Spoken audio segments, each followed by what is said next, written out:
Welcome back to the Breaking Our Borders podcast.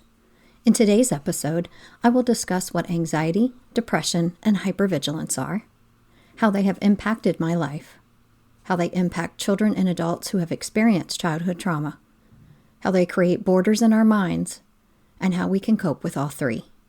So let's get started breaking our borders together.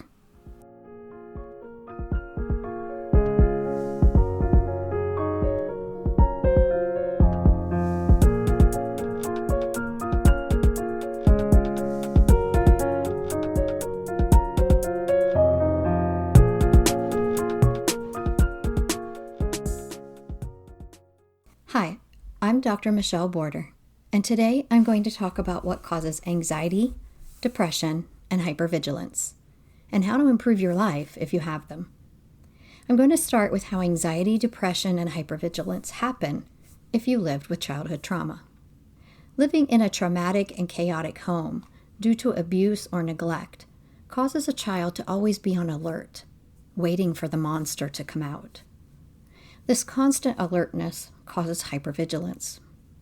Hypervigilance is a state of extreme stress where you are constantly scanning for danger and is caused by the trauma that's being experienced. Your brain is on alert, looking for signs of abuse and thinking about what you can do to prevent the abuse. In a previous episode, I talked about the connections in our brains called synapses. Beginning at birth, as children grow, their brains make these connections between the cells called neurons. The connections are thoughts and feelings about what you are experiencing, and then those are stored in your memory. When positive experiences happen for a child, positive thoughts and feelings are created in the connection made in the brain. An example would be maybe as a child you had a favorite game to play. Getting to play that game gave you positive feelings like enjoyment, pride, and amusement. If your parents participated in the game and encouraged you, giving you feelings of comfort, safety, and self-esteem, those created positive experiences. But when negative experiences happen for a child, like abuse or neglect, negative thoughts and feelings from those experiences are created in the connections in our brain. An example would be if a child was physically abused for their actions, they would be worried about that pain happening again. They would try to figure out what they needed to do to prevent it and try to figure out how to cope with it when it does happen. When we experience a lot of negative experiences due to abuse as a child, our brain learns to be on alert for what will cause the abuse and how to prepare for the ill effects of that abuse. Child abuse is not planned at a certain time or at a certain level of inflicting pain. It is often not foreseen, it's random, and at various levels of severity. A child often does not know what causes it, how to stop it, or how they contributed to the abuse. The constant alertness of anticipating the abuse and trying to prepare for the possible abuse creates hypervigilance.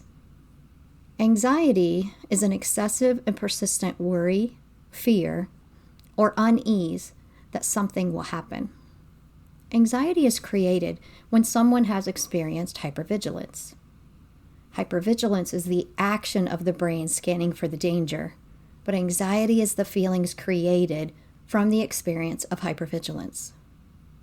When I'm anxious, my insides feel like one of those electrical balls that when you touch it, the current goes through your hand and makes your hair stand up. Looking at one of those reminds me of my anxiety. It feels like my nerves are constantly being jolted inside my body. Many of us face anxiety daily with things like, will I make it to work on time? How will I get that bill paid? How am I going to get this project finished? These are normal levels of anxiety, and this type of anxiety can actually be helpful in pushing us to get things done or to be aware of forms of danger. But for a child who has experienced abuse, the worry of, will I get hit today? Will I get yelled at and called names today? Will I be attacked today? Is a constant threat, a constant worrying, thus producing anxiety in the child. Children who are abused persistently worry the abuse will happen again. They may overthink about how they can be different to stop the abuse, how to cope with the abuse, and how to be on alert for when it will happen again. Again, this is that part of hypervigilance. Anxiety and hypervigilance are connected in the way that hypervigilance, that heightened awareness, can cause anxiety, the worry. Anxiety, the worry, can cause hypervigilance, that heightened awareness. It can really be a vicious emotional cycle. Now let's talk about where depression comes in. Depression is a persistent feeling of sadness and hopelessness. For me, it feels like a heavy, dark weight inside of me. I just want to lay in bed and sleep so the pain goes away and not ever come out. Children who live with constant abuse have no vision of how to escape it and often develop feelings of depression. Constantly living in such a negative, frightening, unsafe, and hurtful environment can make a child think there is no end in sight for them, no way to find happiness, peace, or safety. Without the hope of something better, they feel sadness and hopelessness, which is depression. In children, hypervigilance, anxiety, and depression are often linked together. The constant heightened awareness leads to excessive worry, and when that worry doesn't lead to answers of how to improve the situation, sadness develops. Some children become so anxious and depressed, they may develop anger at not being able to stop these feelings, and then react with negative behaviors. If not given hope to cope with these conditions as a child, we will carry them into adulthood. When the abuse continues through childhood without intervention, these three conditions are carried into our adult life. Adults who have lived with hypervigilance, anxiety, and depression as a child cannot just turn those feelings off. Without counseling or therapy, these conditions are a part of the person's personality and seem commonplace or normal in their life because it is what they grew up knowing. However, these three conditions can lead to physical, emotional, and social problems. In future episodes, I will explain what happens to someone who experiences these conditions long-term in further detail. Now I will discuss what having these conditions looks like in a child. Children who experience hypervigilance, anxiety, and depression can exhibit behavioral signs of these things. Signs of hypervigilance may look like a child stuck in that fight or flight mode. They may be easily frightened. They may feel anger due to a lack of control. They may be stressed or overwhelmed by what seems like small things, because that's piled on top of the abuse, which is already too much to handle. As a teacher, I saw students acting out because of trying to cope with the emotional burdens of experiencing abuse or neglect at home and not knowing how to handle these feelings.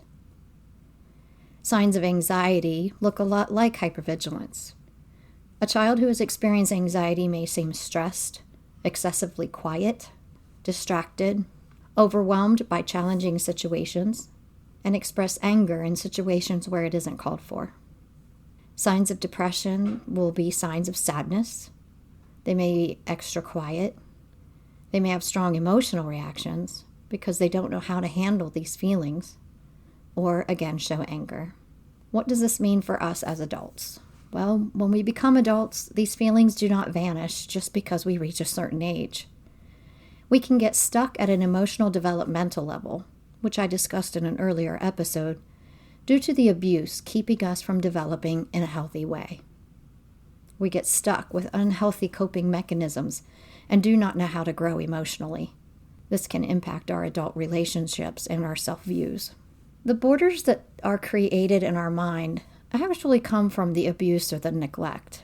Anxiety, depression, and hypervigilance themselves don't create the borders that we can build in our mind, but they don't help them either. Feeling these conditions can keep our minds focused on the negative experiences we had in our childhood and prevent us from seeing that the borders created were lies told to us through the abuse and neglect. Having these conditions may actually strengthen the borders in our minds. When we feel anxious and depressed, we can have thoughts of sadness, hopelessness, and worry. These feelings may encourage the borders created during childhood by saying to us, your parents were right, you are stupid. Or, just like your mother beat you because you were always in the way, here you are doing it again. So how do we cope with these things? Well, typically people do not know there is a different way to live. I always thought that this was just normal, just how life works, because it started when I was a very young child. This was until I began to have other experiences outside of my home with other family or friends and saw that people treated children differently. Education is key to beginning to change. Understanding how our brains work, learn, and grow is a good start. Knowledge of what abuse does to interrupt that path helps us see how change can and should happen. Therapy or counseling can guide you in how to make changes for a healthier mind and spirit. I will discuss some things that have worked for me, and I encourage you to try to journal some of these thoughts to help you recognize what has happened to you. I'll also put a journal prompt on my website in the blog section so that it may help you work through these thoughts. The first step is acknowledgement of your past. Think about what happened as you were growing up. Were those experiences positive or negative? Was your emotional development encouraged? Once you've thought through your own experiences, determining whether there was abuse or neglect that happened to you, then you have to accept those things that happened to you. Understand that they were not what you needed or helpful for your growth. Parents may have had good intentions, but they didn't always have the knowledge of how to provide for our childhood needs, or didn't have what they needed as a child either, and were struggling with their own past. I'm not saying you should accept that you were a victim, and that now that's the reason for all your problems, and that you can blame everything that's happened to you on being abused or neglected. But you do need to acknowledge what did happen to you, accept it, and then figure out how to improve it. Understanding how your brain works, what you need for mental and emotional health, and accepting that you didn't get that as a child is helpful to recognize your issues so that you can move forward in healing them. Knowing what you should have received as a child and acknowledging that some of those things didn't happen to you will move you forward in providing yourself with what you do need to be a happier and healthier person. Once I understood what I didn't get as a child and what I need to be happier, I started looking at ways I could fulfill those needs for myself.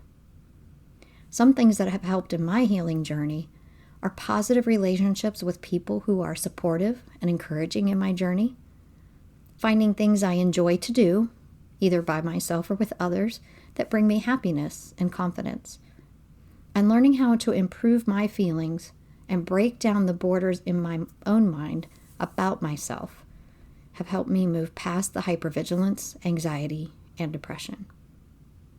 If you experience anxiety, depression, or hypervigilance due to childhood trauma, then please continue listening to the Breaking Our Borders podcast, as I will explain personality traits that go along with these conditions, the borders they create for us, and how to work through these conditions to improve your life. Please follow me on your favorite podcast provider and on Facebook, Instagram, and TikTok.